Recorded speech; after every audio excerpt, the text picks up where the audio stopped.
আসসালামু আলাইকুম এভরিওয়ান। আমি পপি ইসলাম চলে আসলাম আজকে একটা ব্লগ নিয়ে। তেমন কোনো ব্লগ না, আজকে যাচ্ছি মেয়ের শ্বশুর বাড়ি। খালা শাশুড়ি ইনভাইট করেছে ওখানে। তো মেইনলি খালা শাশুড়ি সবকিছু রান্না বান্না করবে, আর ওর শ্বশুর বাড়িতে বসে আমরা সবাই একসাথে লাঞ্চ করব। তো 3টা বেজে গেছে অলরেডি, কারণ একটু কাজ ছিল আমার জামাইয়ের, এই জন্য বের হতে হতে দেরি হয়ে গেছে। তো আমরা যাচ্ছি এখন গুলশান 2-এ, হয়তো বা আর হাফ অ্যান আওয়ার লাগবে। আর নর্মালি লাঞ্চের দাওয়াত গুলো একটু দেরি হয়ে যায় সবকিছু গোছায় যেতে যেতে। তুমি কিছু বলবা? ও কিছু বলতে চায় না, প্ল্যান করতেছে। তো মেইনলি যেটা হয়, আমরা দুইজন যখন কোথাও যাই তো তখন আমরা ড্রাইভারকে নেই না, কারণ আমরা দুইজন একটু গল্প করতে করতে যাই, এটা খুব ভালো লাগে আমাদের কাছে। একটু অনেক কথা থাকে, ফ্যামিলির কথা থাকে, সংসারের কথা থাকে, এগুলো বলতে বলতে যাই। আর আমার খুব ভালো লাগে। আমি নিজেও চাই যে তখন আমরা দুইজনই যাই শুধু। তো চলেন আজকে দেখি আমাদের বিয়ে কি কি রান্না বান্না করেছে। অবশ্যই ব্লগটা পুরাটা দেখবেন এবং সাথেই থাকবেন। ভয়েস দিতে না কেন যেন আমার খুব অলসতা লাগে, আর যখন দেই তখন একসাথে অনেকগুলো ভয়েস দিয়ে দিই।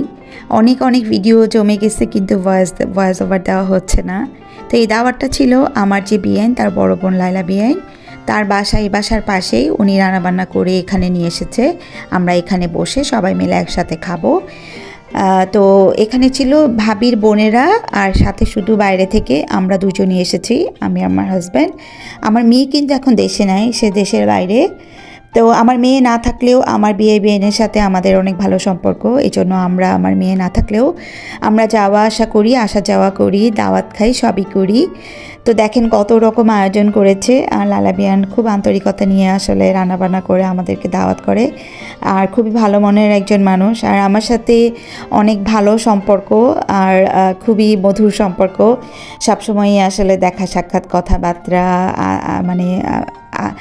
মানে মনের ভাব আদান প্রদান করা হয়। সরল সোজা টাইপের একজন মানুষ, মনে কোনো প্যাচ ঘোর কোনো কিছু নাই, সাদা সিধা। অনেক ভালো লাগে। এই ব্লগের মাধ্যমে বলতে চাই যে আপনাকে আমি অনেক পছন্দ করি। তো বেবি সুবাদে সবাই খাবে। ফিরোজ ভাই সহ। আর এটা দেশি চিংড়ি মাছ রান্না করছে লাইলা। আর এটা হলো রুই মাছ, না রুই মাছ, বলার দরকার নাই, রোস্ট লাইলা বানিয়েছে। শিং মাছ সিমের বিচি দিয়ে দেশি স্টাইলে, মুড়িগণ্ড কাতল মাছের মাথা দিয়ে মুড়িগণ্ড, ট্রেডিশনাল আন্ডা, ছোট মাছ দেশি স্টাইলে। আচ্ছা, আর ওইটা বিফ। আর হ্যাঁ, এটা বিফ রান্না কতগুলো আলু দিয়ে। এটা হলো এটা কিসের ভর্তা? এটা হলো কাঁকড়ার ভর্তা, না চিংড়ি মাছ দিয়ে ভর্তা। এটা মনে হয় বরবটি দিয়ে ভর্তা, ওই যে নারকেল দিয়ে। আচ্ছা, এটা চিংড়ি মাছ, কাঁকরোল আর লাল মরিচ। আর এই যে আজকে দেরি করে খাওয়াতে খিদে লাগছে, বলেন। আর নিবা কিছু? না, আমি তো আসলে কোথাও দাওয়াত খেতে গেলে, বিয়ে বাড়িতে গেলে অনেক সময় রোস্ট খাই না, আমিও কখনই খাই না। এমনি আমার নিজের বাসা অন্য জায়গায় গেলে আমার পছন্দ মতো 1-2টা তরকারি খাই, 10-12টা মানে।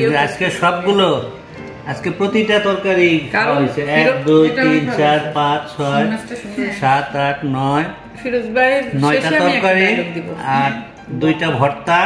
হ্যাঁ, বলে যান। সবই খেয়েছি, কারণ ফিরোজ ভাইকে আমরা অনেক দেরিতে খাবার দিয়েছি। না, কারণ বলো। কারণ আমার লাইলা বিয়ান রান্না করছে এত কষ্ট করে, ভালো লাগছে, সেই সাথে মজা হয়েছে। সেটাই। আপনি রোস্ট নিয়েছেন নাকি? আর আমার নিজের ব্যান পরিবেশনা করছে এত ছাইরা। হ্যাঁ, সেটা বলো। এটা কর না, আপনার এই অরিজিনাল ব্যান তো সার্ভ করছে, কি সুন্দর করে সাজাইছে। আপনারা জানেন যে আমি অনেক চা প্রেমিক, আর চা খুবই পছন্দ করি। আর খাওয়ার সাথে সাথে তো আমার 1 কাপ চা লাগবেই। আর ভাবির বাসার চা অনেক মজা হয়। আর আরেকটা জিনিস, যখনই আমরা যাই ভাবির বাসায়, ভাবি চেষ্টা করে চাটা বানাতে, কারণ তার হাতের চা অনেক বেশি মজা হয়। আর সে জানে যে তার হাতের চা আমরা অনেক পছন্দ করি। আর এই যে সে নিজের হাতেই চাটা বানাচ্ছে, চায়ের রঙটাও খুব সুন্দর হয়েছিল। আসলে এটা ছিল একটা গেট টুগেদার, ভাবির বোন এসেছে বাইরে থেকে, বেবি, ওর উপলক্ষেই ওর সাথে দেখা হলো, সাথে অন্যান্য বিয়ানদের সাথেও দেখা হলো। তো এই জন্যই আসলে আজকের মেইন গেট টুগেদারটা ছিল। আর এই ধরনের ব্লগগুলো আপনারা আমার ব্লগেই দেখতে পাবেন। এই ধরনের দাওয়াতের ব্লগগুলো নিয়ে আমি মেইনলি ব্লগগুলো তৈরি করে থাকি।